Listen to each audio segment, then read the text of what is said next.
Ethiopia, a land of rugged mountains and sweeping valleys, is a place where history and nature intertwine seamlessly.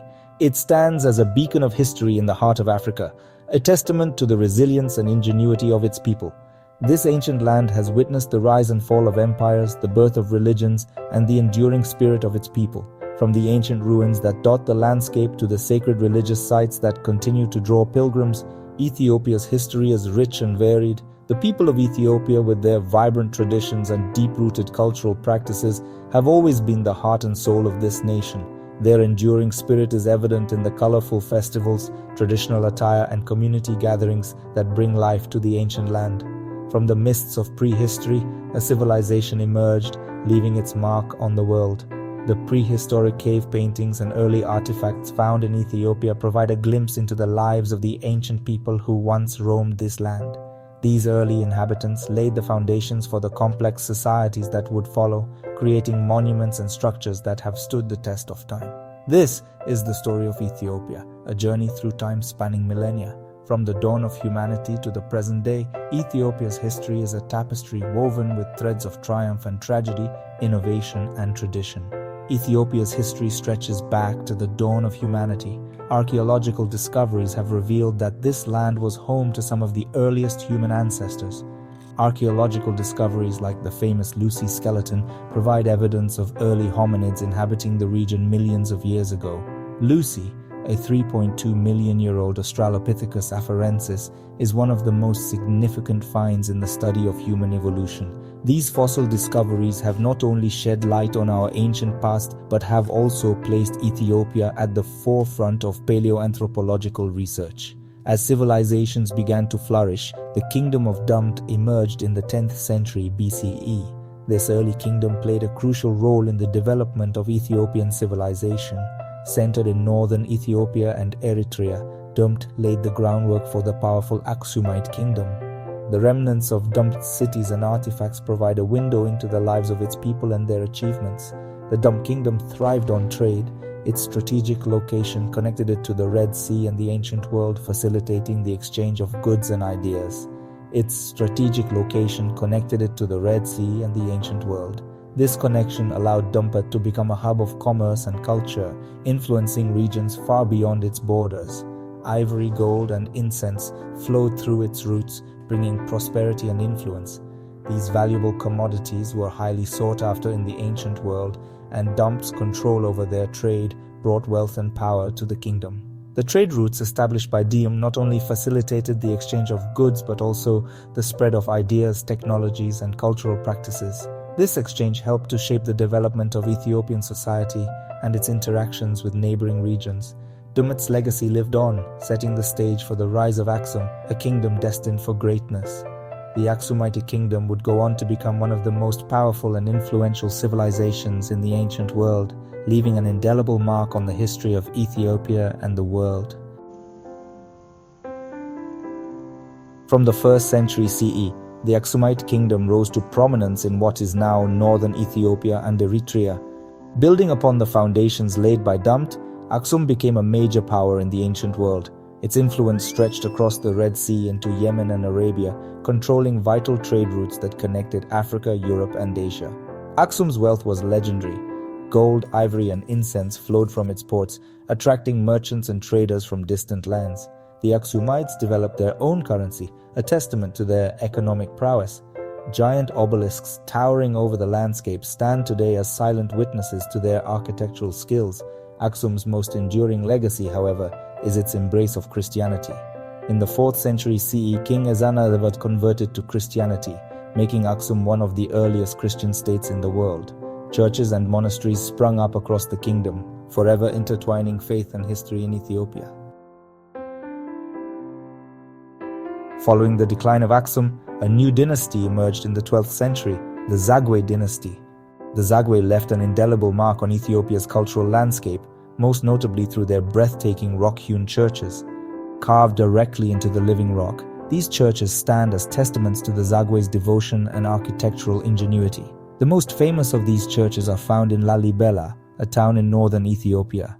King Lalibela, the dynasty's namesake, is said to have envisioned a new Jerusalem carved into the rock.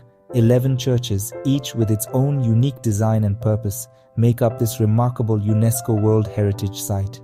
The churches of Lalibela are more than just religious structures, they are works of art. Intricately carved facades, subterranean passageways, and symbolic designs create an atmosphere of awe and wonder. Pilgrims still flock to Lalibela today, seeking spiritual solace and marveling at these ancient wonders. Section 4. The Solomonic Legacy, Power and Faith. In 1270, a new chapter began in Ethiopian history with the rise of the Solomonic dynasty. This marked a significant turning point as the dynasty claimed a divine lineage that would shape the nation's identity for centuries to come. Claiming descent from the biblical King Solomon and the Queen of Sheba, the Solomonic dynasty would rule Ethiopia for over 700 years. This claim was not just a matter of pride, but a cornerstone of their legitimacy and authority. This period witnessed territorial expansion, military reforms, and a flourishing of arts and culture. The Solomonic rulers were not only warriors, but also patrons of the arts, commissioning works that celebrated their divine heritage and the glory of their reign. The Solomonic dynasty's legitimacy rested on its claim to a divine right to rule. This divine right was reinforced through religious texts and ceremonies that linked the rulers directly to the biblical figures of Solomon and Sheba. This connection to the biblical King Solomon imbued the dynasty with an aura of power and prestige. The Solomonic rulers were seen as the earthly representatives of a divine order, a belief that was deeply ingrained in the Ethiopian consciousness. The Kebra Nagast, a 14th century epic, chronicled the legendary union of Solomon and Sheba, further solidifying the dynasty's claim to power. This text was not just a historical account, but a theological and political manifesto that justified the Solomonic rule. Under the Solomonic dynasty, Ethiopia experienced a period of territorial expansion. The rulers embarked on military campaigns to consolidate their power and extend their influence, bringing new regions under their control. Emperors like Amda Seyon I, who reigned from 1314 to 1344, and Zara Yaqub, who ruled from 1434 to 1468, led successful campaigns, consolidating their control over the Ethiopian highlands and expanding their influence into neighboring regions. These emperors were not just military leaders, but also reformers who strengthened the administrative and religious institutions of the state. This expansion brought Ethiopia into closer contact with the Islamic world, leading to both conflict and cultural exchange. The interactions with Islamic states and traders introduced new ideas, technologies, and cultural practices to Ethiopia, enriching its own traditions and contributing to its development as a major regional power. Religion played a central role in the Solomonic dynasty's rule. The Ethiopian Orthodox Church was a key ally of the state, and the emperors often portrayed themselves as defenders of the faith. This relationship between church and state helped to unify the country and legitimize the ruler's authority. The Solomonic rulers commissioned the construction of churches and monasteries, many of which still stand today as testaments to their piety and architectural ingenuity.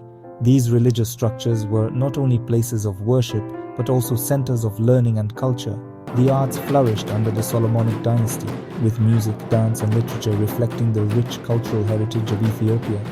Traditional performances and ceremonies were often held to celebrate important events and to honor the legacy of the Solomonic rulers. The legacy of the Solomonic dynasty is still felt in Ethiopia today. Their contributions to the nation's history, culture, and identity continue to be celebrated and remembered, making them an enduring symbol of Ethiopian pride and resilience. Section 5. Menelik II, Defender of Ethiopia. The 19th century ushered in a new era of challenges and triumphs for Ethiopia. This period was marked by significant changes, both within the country and in the broader context of Africa.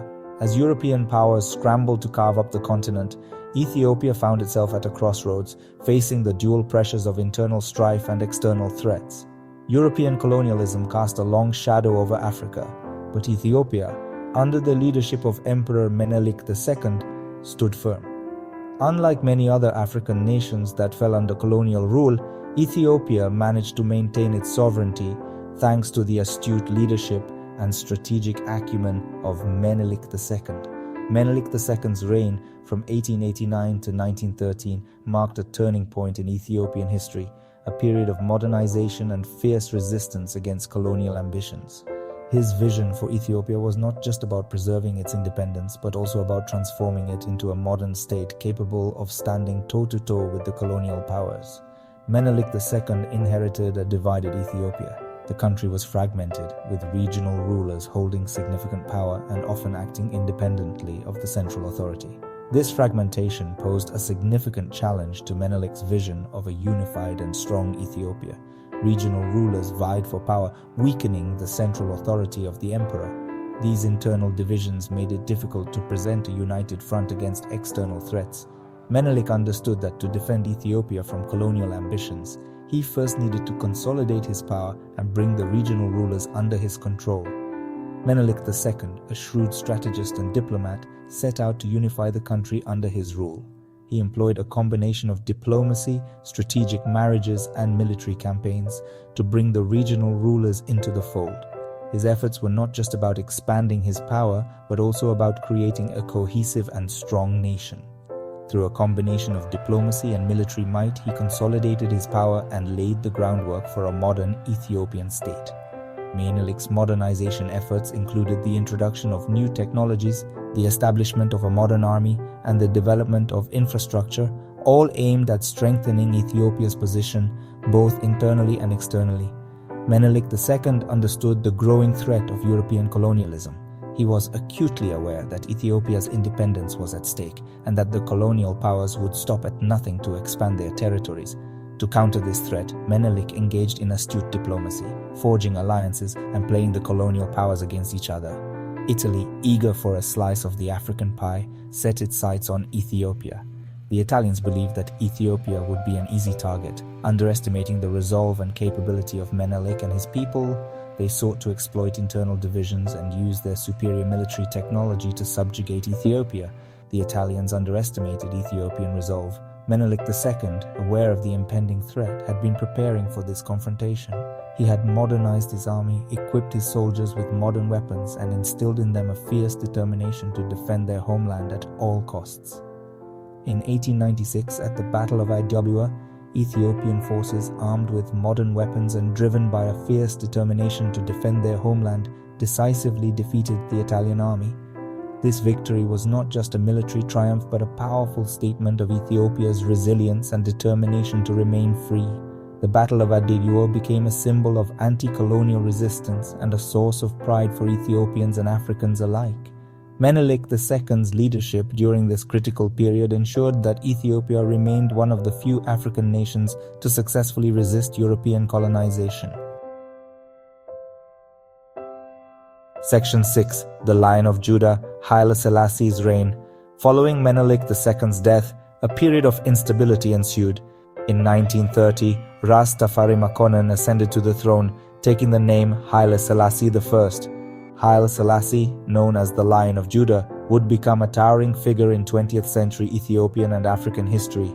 Haile Selassie sought to modernize Ethiopia and bring it into the international fold. He introduced a new constitution, abolished slavery, and promoted education and infrastructure development. Haile Selassie's efforts gained international recognition, and Ethiopia joined the League of Nations in 1923. Tragedy struck in 1935 when Benito Mussolini's Italy invaded Ethiopia. The League of Nations, hampered by internal divisions and a policy of appeasement, failed to effectively intervene.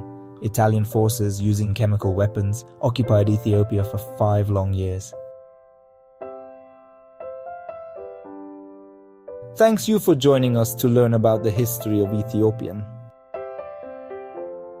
Please don't forget to like, subscribe and share this video about Ethiopia's fascinating history. Bye for now.